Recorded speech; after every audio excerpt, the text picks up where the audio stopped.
Soy Oscar Genel, quien los saluda con el afecto de siempre, agradeciéndoles la cercanía que muestran con nosotros.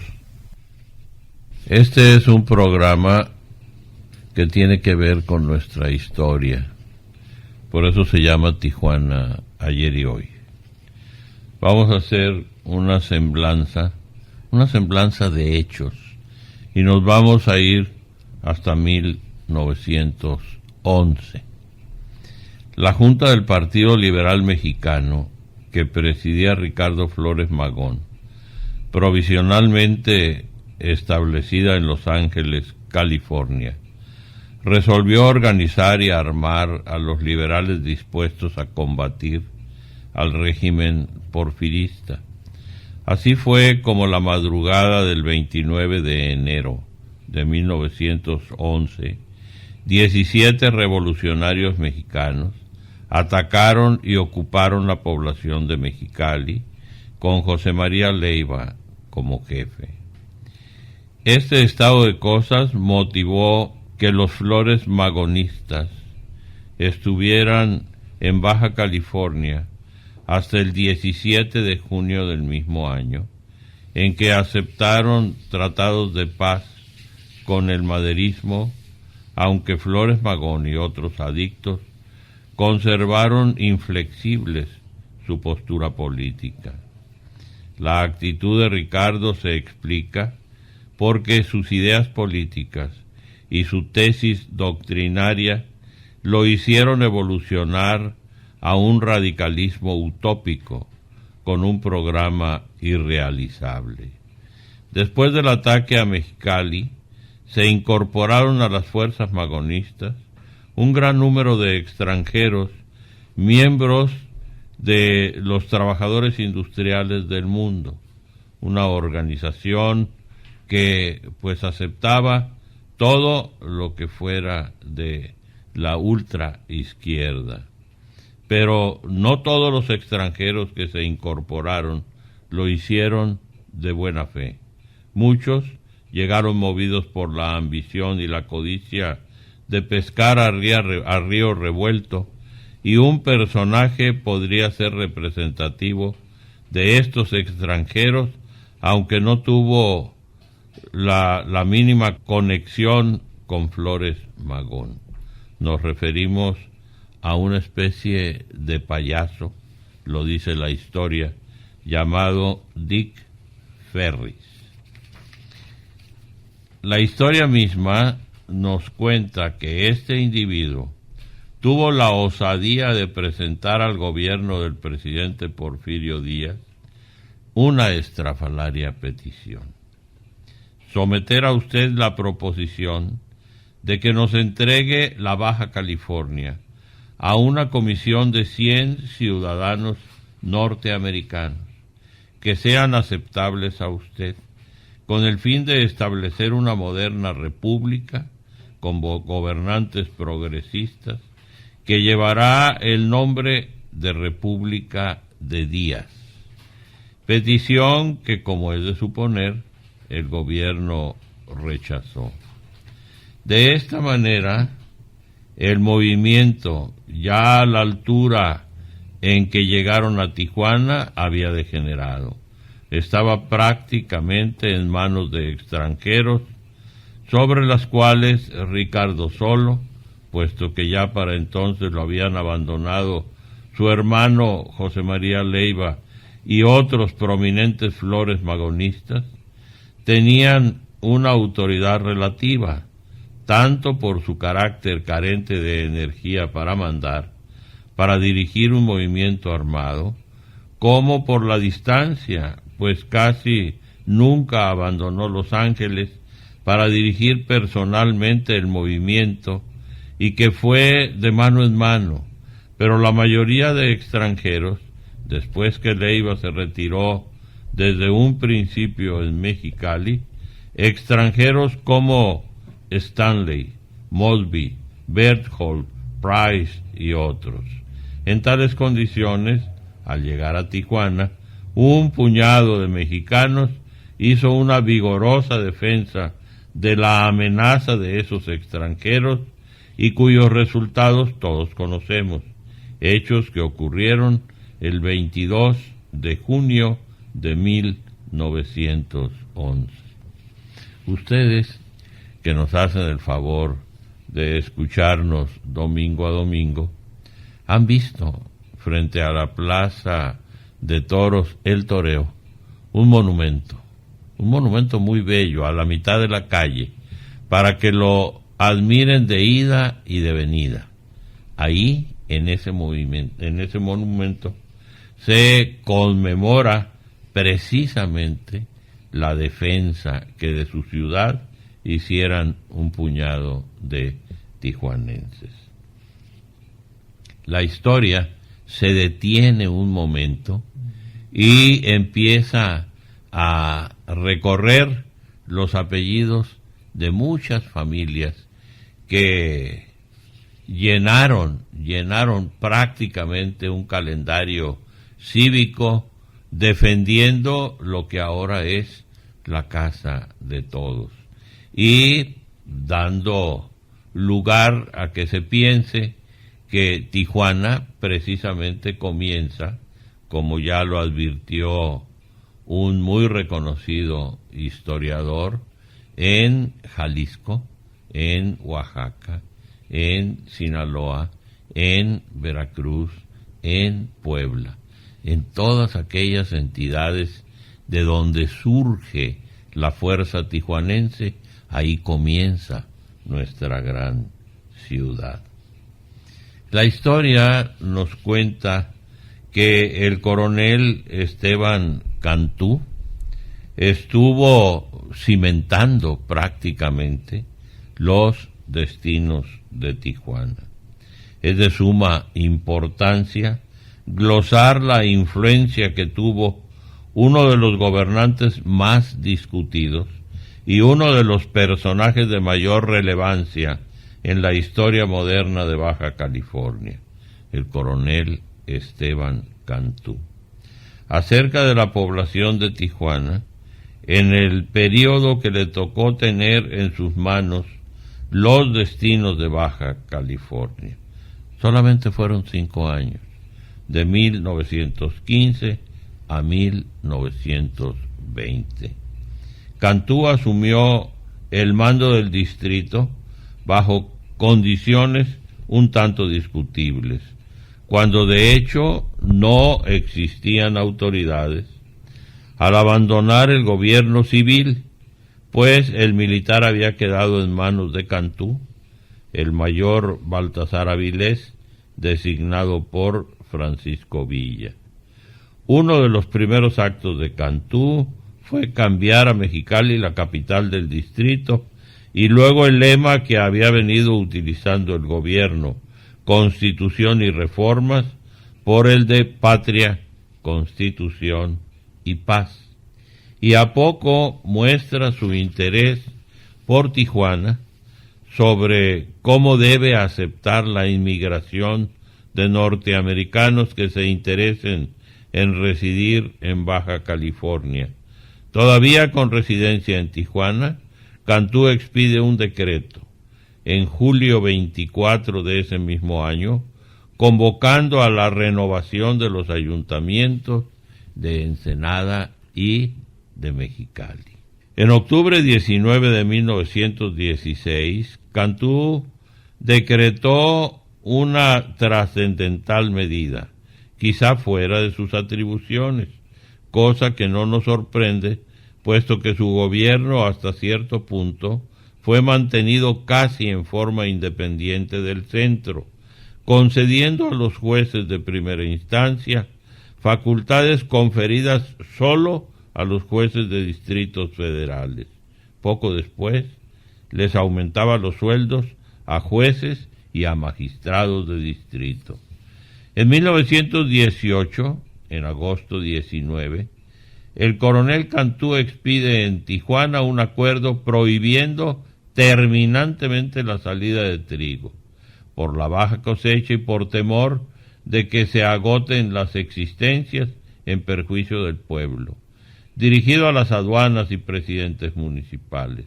Este acuerdo lo firmó en unión del secretario general de gobierno, el señor Jacinto Barrera. En 1920, otra actitud independiente del coronel Cantú, al comunicar al ayuntamiento de Ensenada, por conducto del delegado municipal de Tijuana, la suspensión de las elecciones para diputados federales, que deberían verificarse el 1 de agosto, ya en abierta oposición al régimen federal constituido, y que a poco le costó al coronel Esteban Cantú su relevo del gobierno del distrito. Incluso Cantú había pedido al gobierno federal que se aplazaran las elecciones para presidente de la República y diputados federales el 24 de julio de ese año, en un documento de trascendental significación en los anales históricos de la entidad. Cantú dictó también una serie de disposiciones de aplicación general en el distrito que conviene señalar, como la de noviembre 30 de 1916, gravando las operaciones bancarias, otra en ese mismo mes, creando el catastro del Estado, una más para reglamentar el tráfico en el distrito, otra en 1917, creando la sección judicial de Tecate, y en octubre 21 designa la Comisión Local Agraria para la aplicación de la ley del 6 de enero de 1915 y fija un impuesto que grava los predios rústicos para la construcción de caminos vecinales. Todo esto pinta a un hombre que tuvo una especial preocupación por los asuntos de la entidad que gobernaba. Durante su gobierno se verifican las elecciones para la representación de Baja California en el Congreso Constituyente de Querétaro y resultan nominados como diputado propietario el doctor Santiago Roel y como diputado suplente el profesor Matías Gómez, de amplia trayectoria educacional en el distrito, y por bando solemne del 7 de mayo de 1917, da a conocer la declaración del Honorable Congreso de la Unión a favor del ciudadano Venustiano Carranza como presidente de la República para el cuatrienio que comenzaba el 1 de diciembre de 1916 al 30 de diciembre de 1920, por lo que, como es natural, el gobierno del presidente Carranza reconoce en mayo 15 de 1917 al coronel Esteban Cantú como gobernador del distrito norte de la Baja California, incorporándose en esa forma al régimen constitucional del país. Una de las cosas curiosas por contradictorias de nuestra política es la de que en ocasiones se hace una glorificación de víctimas y también de victimarios, que mientras algunos personajes son señalados como traidores o simplemente bandoleros, más tarde la historia los reivindica sin que esto menoscabe la figura de quienes los persiguieron o simplemente los hicieron aparecer como tales. Este es el caso que tratamos de glosar. En el periódico oficial del distrito, de fecha 30 de abril de 1919, el gobernador Cantú publica un telegrama del presidente Carranza comunicándole con satisfacción la muerte del cabecilla Emiliano Zapata. Hoy, tanto Carranza como Zapata, pese a ese epíteto lanzado por el jefe de la nación, son figuras relevantes de nuestra revolución. Cantú creó la municipalidad de Tijuana.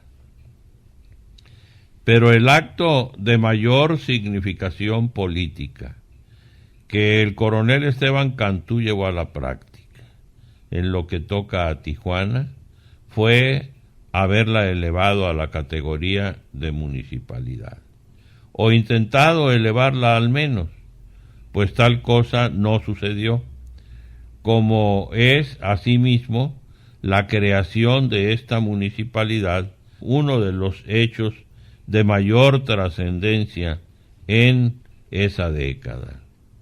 Vimos antes que ya desde marzo 7 de 1898, una veintena de pobladores o vecinos de Tijuana, interesados en el futuro de esta localidad, expresaron sus inquietudes para que se erija en municipalidad independiente de Ensenada, a la cual pertenecía.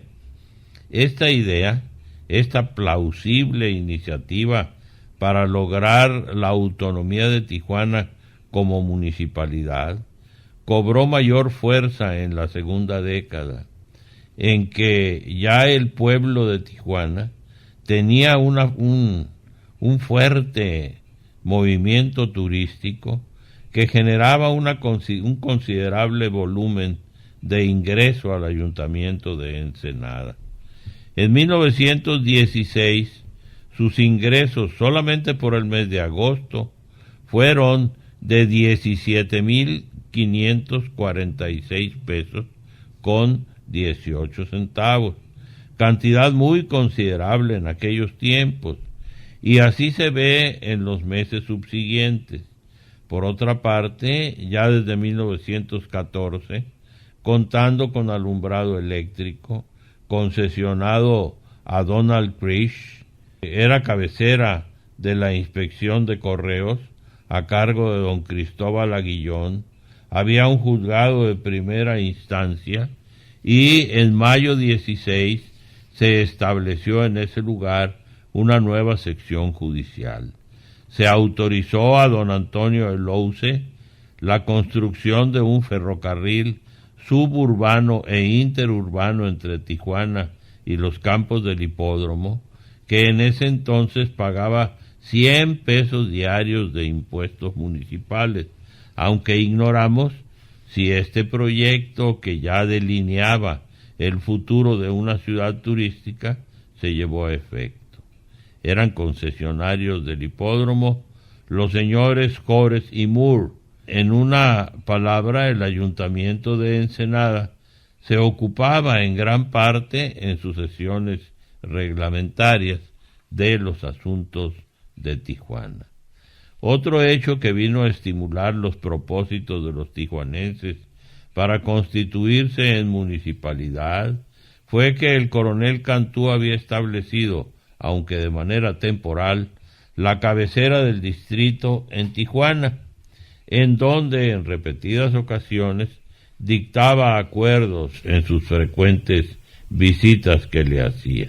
Bajo tales condiciones, el coronel Cantú, en su carácter de gobernador, con despacho provisional en Ensenada, el 8 de marzo de 1917, una fecha importante para la historia política de Tijuana, expidió un decreto creando las municipalidades de Tijuana y de Tecate. En este decreto se fijan los límites de las dos municipalidades.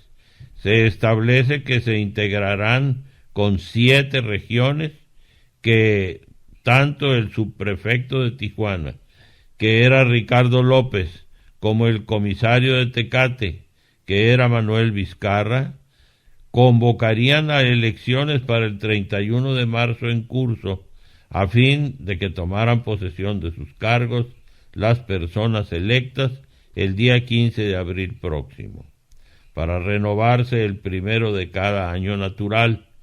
Con Cantú firmaba dicho decreto Francisco Maytorena como oficial primero en funciones de la Secretaría General de Gobierno. Esta es una historia bella de verdad, porque nos dice cómo el político estaba dándole preferencia, sin lugar a dudas, a Tijuana. no nos explicamos cómo, no nos explicamos por qué no. Tijuana nunca fue capital política de Baja California. Tal vez la historia nos lo explique más adelante. Está usted escuchando el programa Tijuana Ayer y Hoy. Soy Oscar Genel, quien lo saluda con afecto.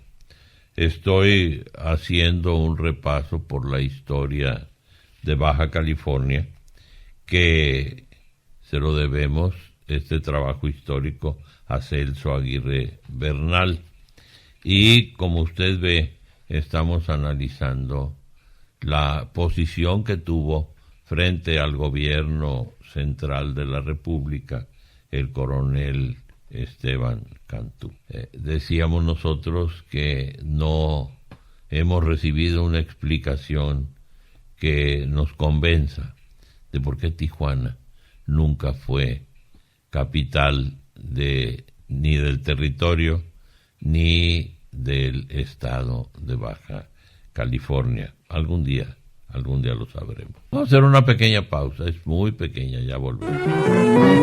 Donde el sol alumbra más y el invierno es primavera, donde todo es libertad, hay un lugar en la frontera donde puedes encontrar maravillas por doquiera, de Tijuana hasta La Paz, qué bonita es nuestra tierra, de Tijuana hasta La Paz, qué bonita es nuestra tierra. En Baja California, Tijuana te espera. En Baja California, Tijuana te espera. Tendida junto al mar, queriéndote abrazar. En Baja California, Tijuana te espera. Estamos de regreso. Esto es Tijuana Ayer y Hoy. Soy Oscar Genel, saludándolo con mucho afecto. Decíamos que el coronel Esteban Cantú había firmado un decreto muy importante por allá por 1917, tratando de crear las municipalidades de Tijuana y de Tecate.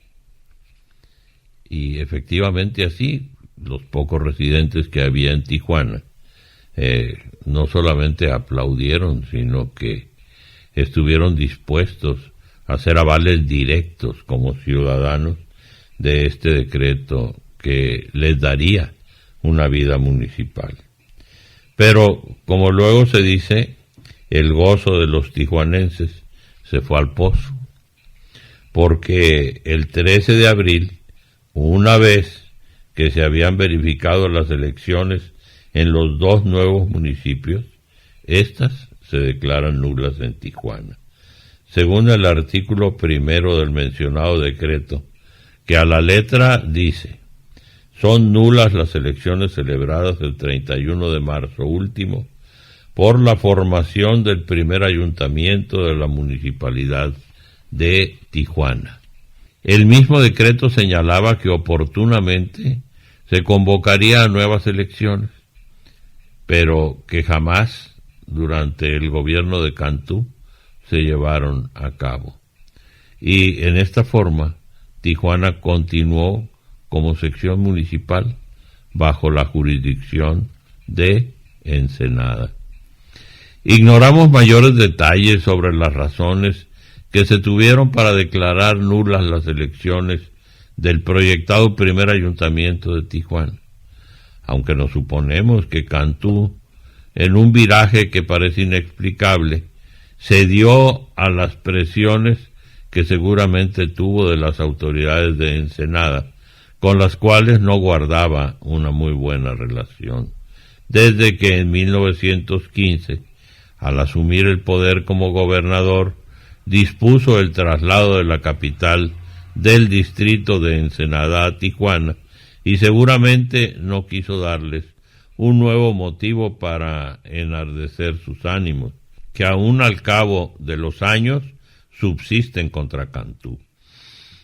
Los ensenadenses jamás le perdonaron al coronel Cantú eso que ellos consideraron ofensa, y que pese a sus reiteradas gestiones que hicieron posteriormente ante los gobiernos del centro para que la capital volviera a Ensenada, a la fecha no han podido lograr. Así quedó lamentablemente frustrado el primer intento serio que se hizo para que Tijuana se transformara en municipalidad, aunque en honor a la verdad y en mérito a la calidad cívica y progresista de los tijuanenses, jamás abandonaron esa idea. Desde luego que Cantú tomó posesión como gobernador, paró materialmente un señor gabinete. En 1911 se produjo un serio incidente en Tijuana, cuando el señor Spreckles, que ya mencionamos antes, solicitó el cambio de la aduana a otro lugar, siendo el señor Barbachano administrador de la misma, a lo que se opusieron muchos vecinos, como los señores Ives, González, Blanco, Padilla, Sabín y otros. Era su prefecto don Antonio Maytorena, a quien en ese entonces se le dan instrucciones para que vigile a los trabajadores del ferrocarril Tijuana-San Diego-Arizona, pues se teme que estén solidarizados con los filibusteros. En 1912 se instala el alumbrado público, contratado con don Silvio Blanco. En 1913 funge como subprefecto Rafael Guerra y como secretario Heriberto Villarino. En febrero 13 entrega la jefatura del distrito que ocupaba en forma provisional el señor Carlos Petánic al ingeniero José Dolores Espinosa y Ayala, y a su vez al ciudadano Miguel Gómez. Se convoca a contratistas para el transporte postal Ensenada-Tijuana. En 1914 es subprefecto de Enrique Aldrete y secretario Gustavo Gómez Montaño. Se publica un aviso del licenciado José María Soto sobre derechos de la señora María O. del Toro, del lote 2 del rancho de Tía Juana. El ayuntamiento de Ensenada autoriza la construcción de un pequeño rastro en Tijuana. David Zárate asume las funciones como jefe político interino en sustitución del general Francisco N. Vázquez. Por designación del ayuntamiento de Ensenada, Donald Crist solicita concesión por 10 años para establecer en Tijuana el servicio de energía eléctrica.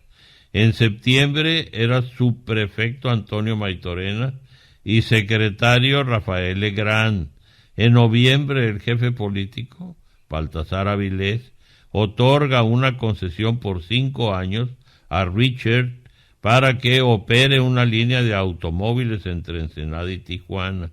Ya en diciembre es subprefecto Donaciano Osuna, administrador de la aduana Guilevaldo Elías, y como juez de paz Julián Rodríguez. Era administrador de correos el ciudadano Benigno A. Martín. Este año se funda la Compañía Eléctrica Fronteriza de los hermanos Barbachano. Esta es historia de verdad.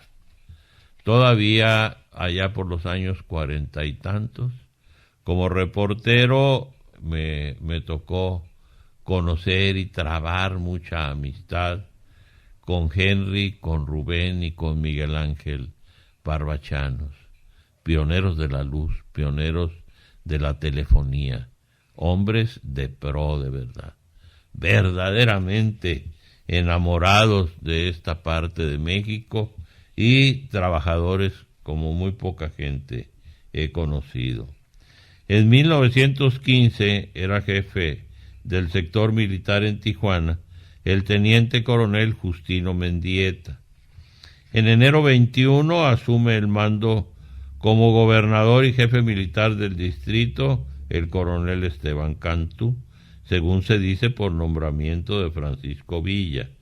Cantú exime de pago de multas a quienes no hayan registrado a sus hijos. Funge como secretario de la subprefectura. En febrero, Luis G. Rivas, como jefe del registro civil, Ignacio Solís, que publica que durante ese mes se registraron los nacimientos de 9 niños. En mayo es jefe del sector militar el teniente coronel Carlos Vázquez y contador de la aduana Lorenzo Cabañas. En mayo 15 funge como secretario de la subprefectura Salvador Bolaños Cacho. Ese mismo mes firma avisos como cónsul mexicano en Tijuana, fíjense nomás, Enrique Aldrete. Y en junio el jefe del sector militar es el teniente coronel Agustín Macías, y era contador en la aduana Luis G. Merodio, y posteriormente Jorge Hernández era administrador del correo. ¿Cómo hay una sucesión de nombres, de puestos, de encargos, de responsabilidades, cuyos nombres todavía en este momento siguen llamando la atención? Es una historia rica, es una historia variada, es una historia que nos viene acercando poquito a poquito hasta nuestros días. El 1 de noviembre de 1916 causan alta en la policía montada del hipódromo, por acuerdo expreso del gobernador Cantú, Guillermo Dato como jefe, cabo Catarino Macinas, agente Francisco Estudillo, Diego Alvarado, Ismael Félix y otros. Entonces era administrador de la aduana Francisco Miranda, y era agente del timbre Adolfo Sabín, administrador principal Ramón Armendáriz. En la aduana estaba Jacinto Méndez, juez de primera instancia Héctor González, abogado. En mayo 6 se establece una nueva sección judicial en Tijuana. Enrique Aldrete es nombrado subcolector en sustitución de Calixto Alejandro. Se acuerda el cese del contador público Covarrubias como comandante de policía y se designa a Rómulo Medina.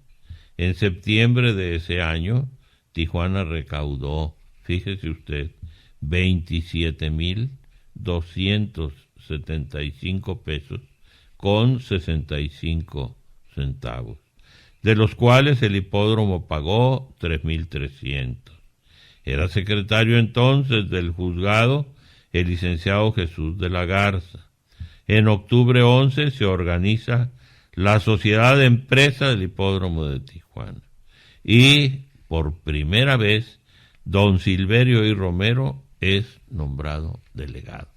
Nace aquí una figura increíble que vino creciendo junto con Tijuana en la importancia. Bellito Romero. Don Silverio I. Romero, líder de una familia extraordinaria en Tijuana, había de perpetuarse prácticamente como tesorero, bien de la autoridad municipal, bien de patronatos, bien de empresas que requerían de su honestidad.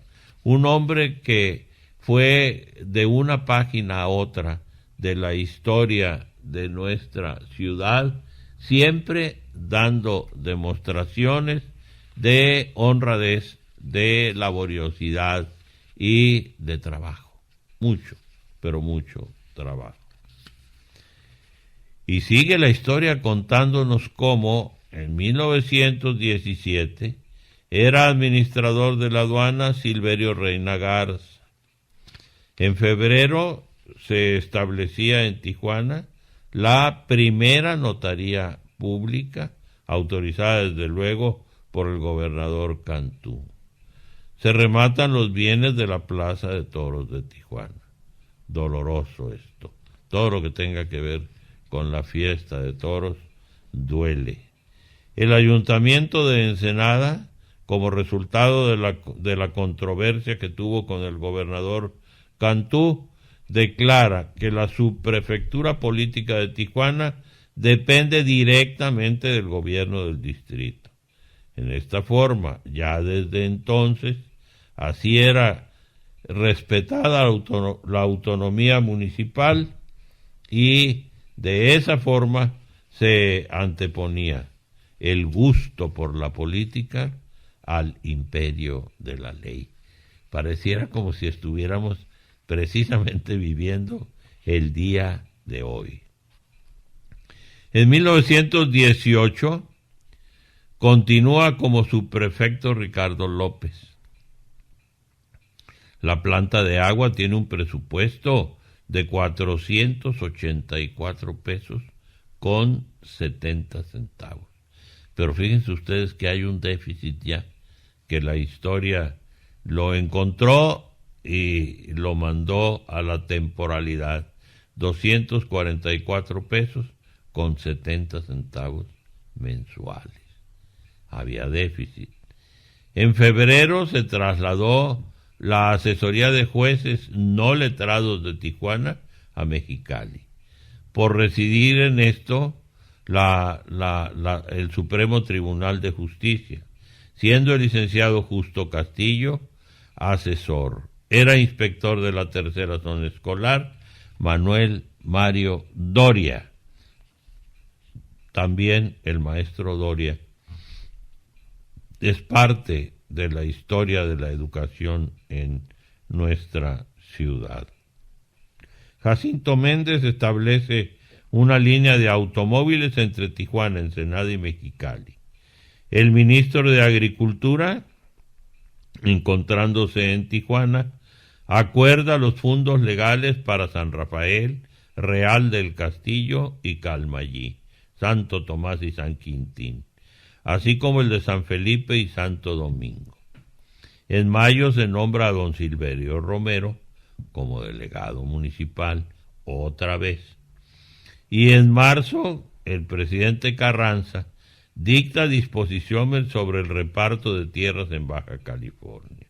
En octubre comunica el subprefecto que con la inhumación del teniente coronel Arnulfo San Germán se inauguró el Panteón Municipal el 19 de mayo.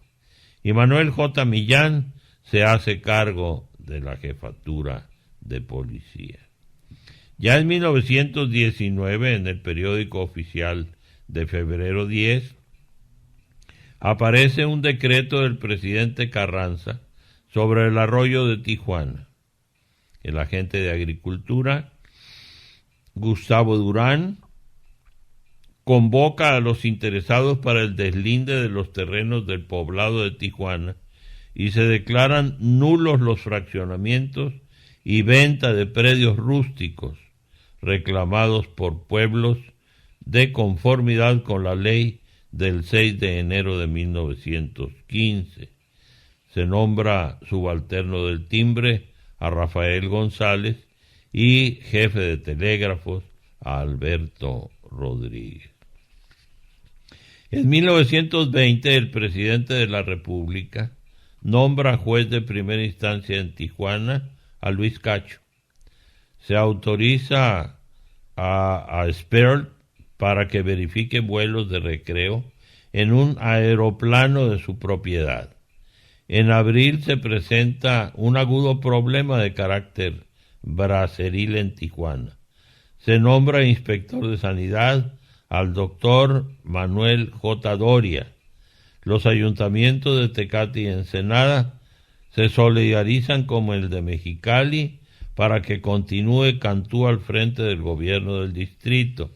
Sin embargo, el ayuntamiento de Ensenada se reúne incompleto por cuestiones políticas, pues algunos regidores no apoyan a Cantú. Nunca le perdonaron que se viniera a tener acuerdos a Tijuana y que a los ensenadenses los hiciera a algún lado. Así fue hasta su muerte. Pródigo en acontecimientos de gran importancia es la década de que estamos hablando. Ahí vemos surgir a Tijuana como una ciudad turística de gran importancia. A la par que acontecen hechos de notable significación política, en los que se pone de manifiesto el espíritu cívico de los tijuanenses y sus ansias incontenibles de progreso, así como la educación cobra un fuerte impulso. Entre el 20 y el 30, por principio de cuentas, la población de Tijuana se elevó de 1,028 habitantes en 1921 a 8,324 en 1930. Esto quiere decir que crece en 8 tantos en solamente 10 años. Y en esa o mayor proporción no se interrumpe su crecimiento demográfico. Su condición de ciudad turística la pone en tesitura de crecer, por razones de ser una frontera cercana a 2 grandes ciudades, San Diego y Los Ángeles, por su clima y porque a ella confluyen muchas personas del interior buscando nuevos horizontes, ya en el lado americano o en la propia ciudad de Tijuana, en donde existe demanda de brazos y cada día surgen nuevas fuentes de trabajo. A partir de 1920 que se opera en Tijuana un cambio de tal magnitud hasta colocarla en el sitio que tiene en la actualidad como una de las principales ciudades turísticas del mundo, por lo menos entre las primeras que tienen un volumen mayor de turismo estadounidense. ¿Cómo estamos nosotros recorriendo estos pasajes desconocidos para muchos tijuanenses que acaban de llegar, para muchachos que están estudiando primaria, secundaria o preparatoria, o aún en la universidad y en el tecnológico? Porque pues no les llama mucho la atención leer, asomarse por encima del hombro al pasado, porque ignoran que conociendo el pasado van a enriquecerse con el conocimiento del presente y a tener bases muy arraigadas, muy fundadas, muy hechas para otear en lo porvenir. Por eso a nosotros aquí en Tijuana ayer y hoy nos gusta mucho hablar de nuestra historia. Es una historia bellísima, es una historia rica en la que participan personajes muy señalados de la mayoría de las entidades federativas del país, de la propia Unión Americana y del mundo entero. Por eso aquí en Tijuana ayer y hoy pues no nos enfadamos, no nos cansamos de estar hurgando en las páginas amarillentas de nuestra historia, porque eso nos hace que con el conocimiento que tenemos del ayer de Tijuana, más, pero mucho más la queramos y la respetemos hoy. Vamos a hacer una pausa, es pequeña. Toca hoy en día a un pueblo bien nacido rendir su testimonio de buena fe y amor, preservar su recuerdo tan querido y agradecer su obra a cada forjador. Mexicali, tierra linda, con el alma le dedico esta canción a tus parques y avenidas y a tu valle, ciudad capital del sol. Viva Tecate, pueblo querido, suelo bendito donde nací.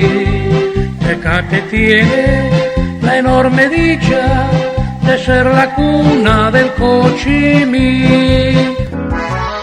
Viva Rosarito, es una belleza que quien lo conoce otra vez regresa.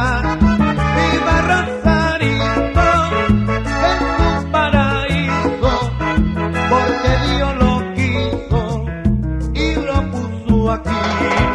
¡Viva Ensenada, la bella Cenicienta, donde todo es una fiesta, ciudad mágica y sensual! ¡Viva Ensenada, perla de rara hermosura, con su amor a la cultura y su eterno carnaval! ¡Viva Tijuana! Yo lo digo donde quiera. Como Tijuana no hay en México otra frontera. Estamos de regreso, soy Oscar Genel, sigo saludándolos como todos los domingos, con muchísimo afecto. Esta es Tijuana ayer y hoy. Decíamos con anterioridad que la ya delegación de Tijuana, a la que se le dio esa denominación en junio de 1918, tuvo como delegado a don Silverio y Romero. Don Silverio, que avanzaba poquito a poquito, lo recuerdo vestido de blanco con sus lentes cuadrados, su bastón en la mano derecha, muy saludador, un gran político, desechando en esta forma la vieja y anacrónica denominación de subprefectura, de claros, muy claros perfiles porfirianos. Ya se llegaba al municipio en donde la ciudadanía es la que debe mandar, siempre. Y Tijuana ya tenía esa categoría. La frustración de 1917 no había desanimado a los inquietos tijuanenses, y en el año de 1921 reanudaron la lucha con mayor intensidad, pues en el mes de febrero hacen que se discute en el seno del Ayuntamiento de Ensenada la necesidad de dar mejor servicio y atención a Tijuana, por lo que se nombró una comisión compuesta por don David Zárate, presidente municipal, Manuel Labastida, Fernando Romero y Julio Núñez, para que se le practicara de inmediato una visita a la población inconforme, conocer de cerca sus necesidades y tratar de atenderlas para atenuar en esta forma la inquietud existente. Fíjense ustedes cómo no han cambiado mucho. En 1920 se estaba tratando de atenuar apenas la inconformidad de una población tan cercana. Tijuana, que nacía con ganas de sobrepasar todo lo que estuviera cerca de ella como ciudad. ¿Y qué encontraba? En lugar de que alguien la alentara como autoridad en Ensenada, mandaban a investigar. Vamos a investigar qué es lo que está pasando en Tijuana. ¿Por qué los tijuanenses no están conformes? ¿Qué quieren los tijuanenses? Pero la acción de los tijuanenses no terminó ahí, sino que en el mes de mayo dan forma a un comité y se lanza un manifiesto con la divisa Tijuana Autónoma, encabezados por Heriberto Villarino, Silverio I. Romero y Carlos Mendoza, que por ese hecho son considerados con justicia como precursores de la autonomía municipal de Tijuana, como consecuencia de la cual el Ayuntamiento de Ensenada, sintiéndose aludido, nombró otra comisión, una nueva comisión para que estudiara y dictaminara sobre el contenido de dicho documento. Desde entonces, y puede ser que antes, cuando hay algún problema que no se quiere resolver en México, se nombra una comisión. Fíjense cómo hay problemas en las plazas de toros. Una comisión inmediatamente para ver qué es lo que hace que la gente proteste. No sirven los toros, los toreros no se visten bien, no torean bien, ¿o qué pasa? Lo mismo en el box. Hay boxeadores que no están de acuerdo con algún reglamento. A ver, inmediatamente una comisión para que vaya a ver si el gancho al hígado ya no es igual que el jab, etcétera, etcétera. Siempre una comisión para que vean lo que no queremos ver. Así ha crecido nuestro país desde siempre. La comisión, aquella de Ensenada, como es de suponerse, emitió un juicio en sentido negativo. En el mes de julio de ese mismo año, lo que contribuyó a que el problema, en lugar de resolverse, se acentuara. En esta forma, la lucha continuó con más ímpetus, y el mes de diciembre se presenta al seno del Ayuntamiento de Ensenada una comisión de tijuanenses dirigidas por Rafael R. Romandía, Miguel González, reclamando por lo menos los derechos de Tijuana sobre los impuestos que generaban y pidiendo que se aplicaran en mayor proporción a la población que representaban. Qué lucha, me imagino yo, tan extraordinaria. Yo conocí al señor Romandía, ya viejito, y él gritaba cada que se tomaba un traguito de alcohol, pura palomilla brava, decía. Era un hombre simpático, muy, pero muy, muy agradable. ¿Y por qué peleaban? Peleaban por la justicia. Nada más porque todo el dinero que generaba Tijuana como impuestos se gastara en Tijuana, resolviendo sus problemas en sus calles de bacheo, de agua potable, de electrificación, etcétera, etcétera. Lo mismo que ahora se está pidiendo acerca de la seguridad pública. Por eso, caminando de la mano con los historiadores, con quienes se han impuesto la tarea de decirnos cómo eran nuestras ciudades hace mucho tiempo, ahora nos dan la oportunidad de que con la apertura que es incuestionable que estamos viviendo los mexicanos, sepamos a dónde queremos ir. Por eso les voy a decir a ustedes que un grupo de tijuanenses se dio a la tarea de convertir al territorio norte de la Baja California en el estado 29 de este país. Batallaron mucho. Era presidente Miguel Alemán y venía muy cerquita aquí a su rancho a Matanuco, y entonces ahí iban a verlo. Muchas gentes de Tijuana, no quiero mencionarlas porque sería injusto que se me olvidara alguno, pero eran muchos los tijuanenses que le insistían al presidente Alemán: Baja California tiene todo para ser estado libre y soberano.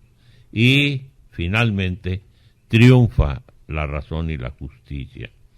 Y se nombran a los señores Celedonio Apodaca, líder obrero, Evaristo Bonifaz, abogado, Miguel Calete, empresario, Aurelio Corrales, empresario, Francisco Dueñas, médico, Francisco H. Ruiz, abogado, como diputados constituyentes. Y con ellos se integra el primer Congreso para posteriormente convocar a elecciones y que naciera la entidad que ahora a todos nos cobija, entidad que mañana cumple 54 años, sus primeros 54 años de vida institucional.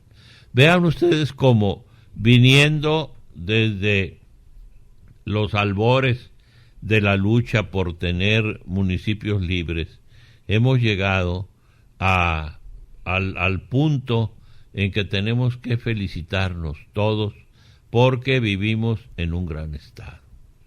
Un estado que nos permite a todos tener una existencia digna, tener una convivencia con respeto y con tolerancia, vivir de acuerdo con los valores que se aprecian en la formación familiar y procurando, como de verdad lo está haciendo la sociedad, extirpar todo aquello que le molesta y que lo incomoda.